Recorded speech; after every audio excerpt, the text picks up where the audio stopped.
they can learn the skills and make some connections that'll give them a Glen. long, successful career. What's up? What are you doing? I would think Just hanging around, man. Boom! Boom! Well, we're about to see Florence Foster Jenkins. That's what we're about to do. So I'm just chilling for a little bit. Oh, yeah. So we're doing 2 movies this week.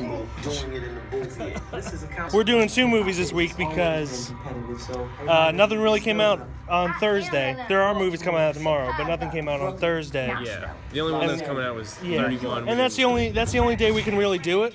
So to make up for that, we're doing 2 movies today. We're going to start with Florence Foster Jenkins. Enjoy.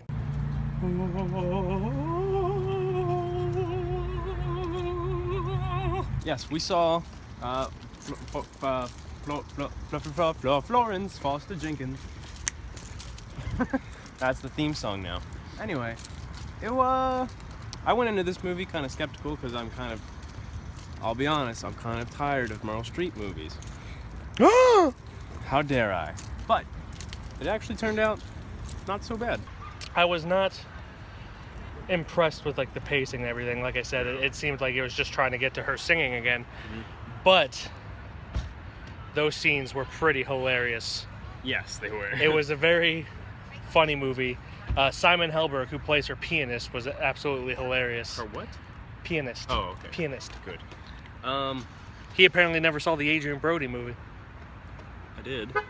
But anyway, so what I did like about it was in the beginning they didn't show that she was like a terrible singer or anything like that. Yeah, they waited. And then for like, even though we all knew it was coming, yeah, but they waited.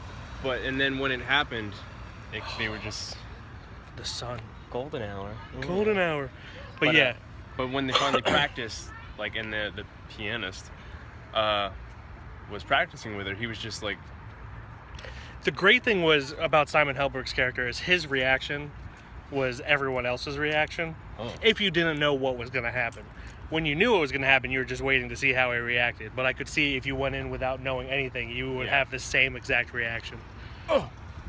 But yeah, I mean, overall, nothing to be praising for. Yeah, I would say it's mostly a forgettable movie. Yeah. Meryl Streep was really good. Simon Helberg was really good. Hugh Grant was actually pretty good too. Pretty good.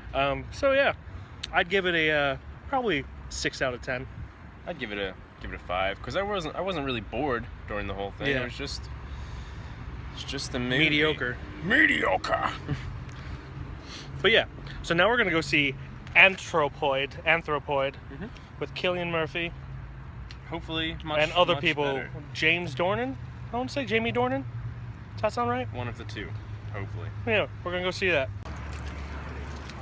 Anthropoid. Hold on, let me. He's in my ass. Oh, we just got out of Anthropoid. Oh boy. Oh boy. Oh boy. It is a World War II movie. Yeah. With Cillian Murphy, Jamie Dornan, and other people I don't know. Oh, Toby Jones. Toby Jones is in there. Toby Jones. These group of Czechoslovakians go to was it Germany? They go to Germany? No, they go to the Czechoslovakia. They go to Prague to be specific. Oh, that's right. They go to Prague to assassinate the third hand of Hitler. I forget his name. It's like Reinhold Heydrich or something like that. This is his name if that's not it. Well, and they try to assassinate him. The thing I liked most about this is it is a part of World War II you don't really hear about that often. Yeah. Mostly you hear about, like, obviously the Japanese front and the Germany front and the liberation of Paris, D-Day, all that stuff. The stuff that's been told 1,000 times, Battle of the Bulge. But not very much else other than that. Yeah. And it was good to shed some light on that. Yeah. And, well, that. The pacing could have been a lot better. Yes. The first hour specifically, they showed, in my opinion, way more character development than they needed to. Mm-hmm. Not that character development's bad, but they showed, like, they could have cut at least 30 minutes off of it. Yeah, it was a pretty lengthy. It felt lengthy. Yes, it felt lengthy. It felt like it didn't add too much to the story. What they tried to do is they added these characters into the main characters' lives to, you know, make more emotion out of all of it. One of the characters they didn't even come back to at all, like, once they left. They didn't. So it seemed kind of pointless.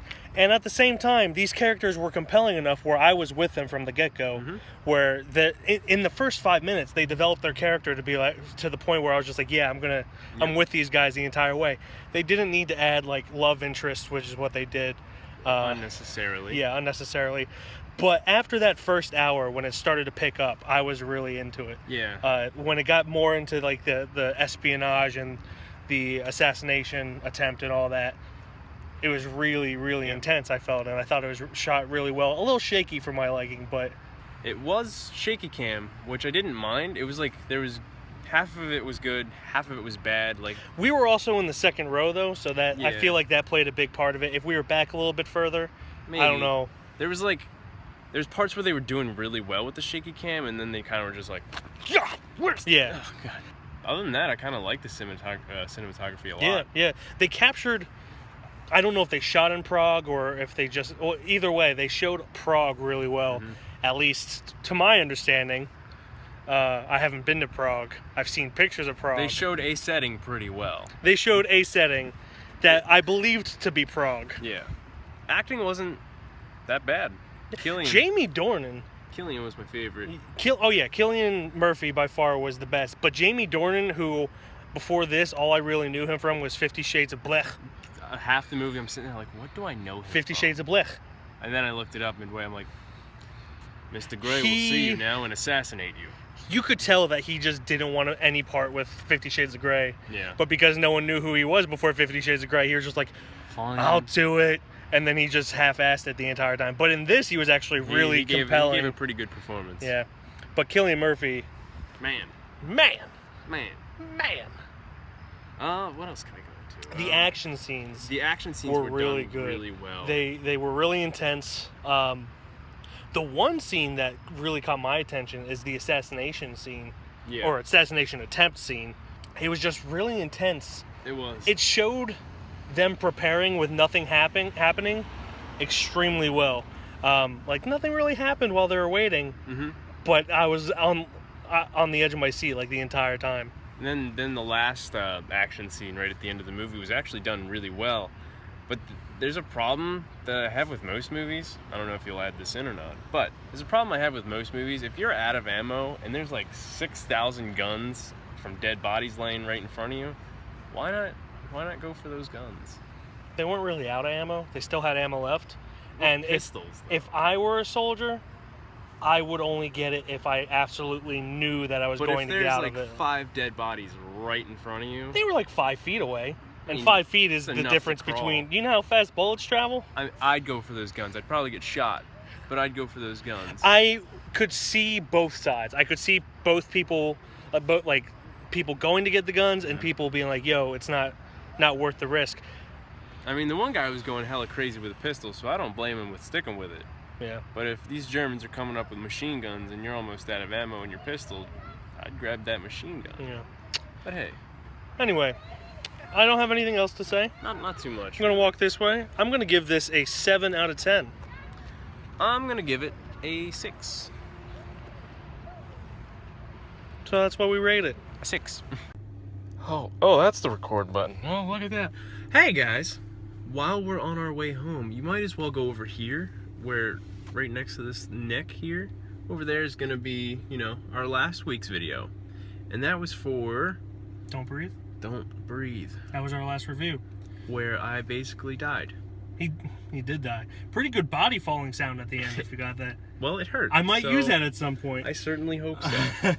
Over there, that is the last video we did on our channel, which was our Troll 2 reaction. Go check that out, see what you think, see what we thought of Troll 2. If you've got like 20 minutes to spare, which I mean it's a good 20 minutes, so come on. You can also see the highlights of the movie I put in the corner. Yeah. It's pretty funny. Below our faces are Twitter, Facebook, Instagram. Check us out on that. Hit us up. social media. Talk to us because we're lonely. You guys are on it all the time. You might as well just do it. Below that is a like and subscribe button with a dislike button. Dislike? Why? Why would you dislike it? Maybe the quality of this video. Maybe. We were lazy and didn't use the Osmo today. Cry about it. So, yeah, cry about it. Cry about it. Tell us how long you cried in the comment section. Tell us how long. Along with how you thought about these two movies. Yeah. Cry! Cry!